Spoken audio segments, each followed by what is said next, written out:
Where? Buckingham. And I'm right now. No, over here. Hadley Historical Society. I also happen to be chairman of the cemetery committee, so I've spent some time here. And today we're going to have a talk and a tour on the Revolutionary War styles of mourning and monuments. It's going to be led by Elizabeth Carter-Rapoli. So I'd like to introduce Elizabeth Carter-Rapoli and she'll explain how this talk and tour will work. Thank you to the Hadley Historical Society for welcoming me here today to talk to you about Revolutionary War symbols. So this talk is going to be about how the society influenced gravestones and how funeral practices and gravestone iconography actually influenced society and political change.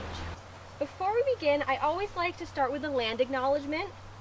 Before European settlers were here, this was the home of the Nipmuc, Petumtuck, and Nonotuck people. They stewarded this land and buried their dead here long before this cemetery was established. So, a brief history of Old Hadley Cemetery. Hadley was settled in 1659 and incorporated in 1661, mostly by families from Hartford and Wethersfield, Connecticut. Many of the early settlers are buried here, and we might pass some of their markers here today. Many of the earliest graves, like most colonial graves, were unmarked, but later monuments were erected, and then sometimes they were erected years later by their descendants. And the earliest surviving gravestone is the twin table graves as husband and wife Rebecca and John Russell. Carving here really began by Joseph Nash in the 1710s. It's a very primitive style, and we will pass some of those graves as well. Later carvers like the Johnson family of Middletown, Connecticut, can be seen, and their work is a lot more ornate, and there are a few other mentionable carvers in Hadley as well. They were very popular up and down the Connecticut River Valley, and that was how stones were moved, up and down the river. Easiest way to do it. But again, however, we're here today to explore how gravestone symbols and funerary practices played a role in society and politics in the late part of the 18th century, and how society and politics influenced the motifs of gravestones and funerary practices, specifically the motifs of the American Revolution. Okay, so that lays the groundwork of the Great Awakening and the American Revolution kind of influencing and being the influencer of these motifs. So the next step of our tour is we're actually going to go around and I'm going to show you some examples of people in Hadley, their stones, that show these motifs. And then we're going to come back here and we're going to talk a little bit, with the help of Alan, about some of the history of the American Revolution as it plays to Hadley. So anyone who wants to go tour with me, we're going to take a minute break so I can get hooked up to a microphone, and then we're going to head back in the corner over there, and then we'll... And then I had planted some flowers and whatever they want.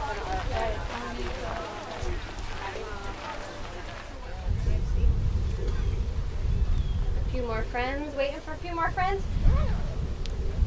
Do you know what kind of stone that is? It's red sandstone.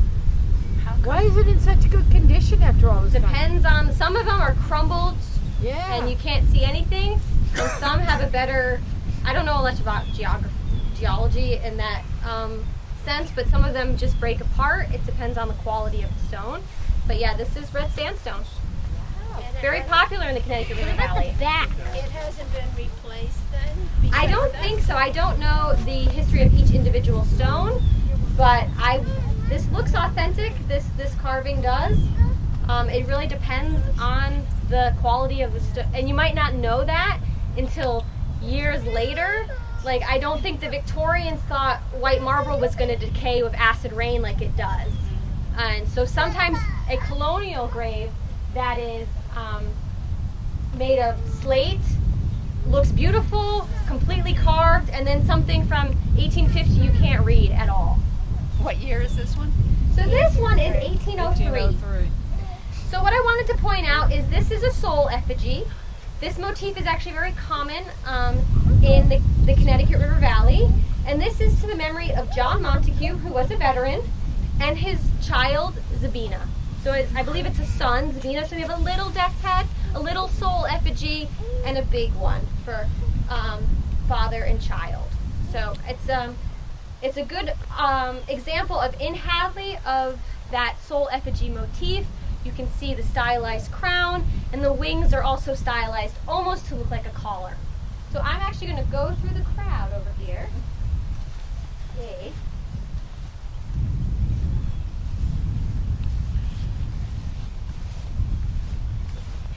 Also, especially ones with little.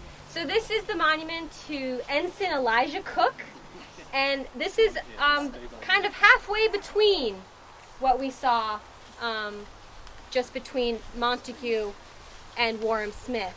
Is we have wings, but a very stylized, almost human-like face with hair and but the elongated nose that kind of is still skeletal in a way.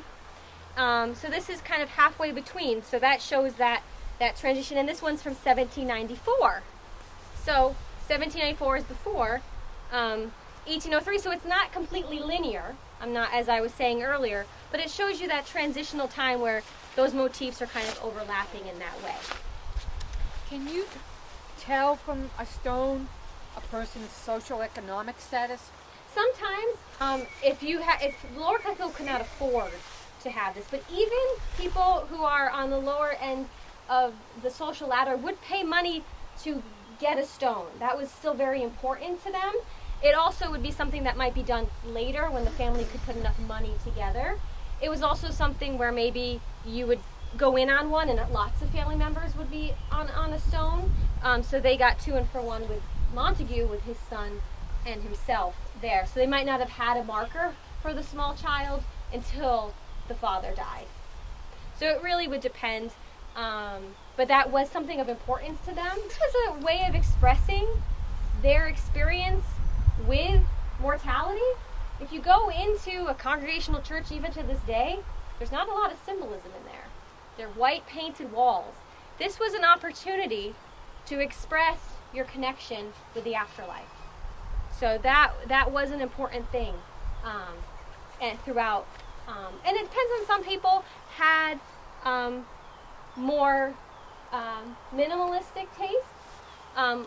We do have some veterans of the American Revolution who have more plain stones, and so that's also something. It depends. The personal taste also had something to do with it as well. How about the symbolism next to it? Is that? Oh, the rosettes? The flag and This? the, yeah. Well, this is put in by the Daughters Daughters of the American Revolution. Revolution. Right, So- okay, that's what I was wondering. Yeah, I so can't they put read- this in I as can't for see veterans. it. 1929. So I 30. think it says 1775, and it looks like a Minuteman with probably 13 stars and SAR on it. Yeah, that's the Sons of America. Sons of the American Sons. Revolution. So those are normally installed by those societies, much later than the stone itself.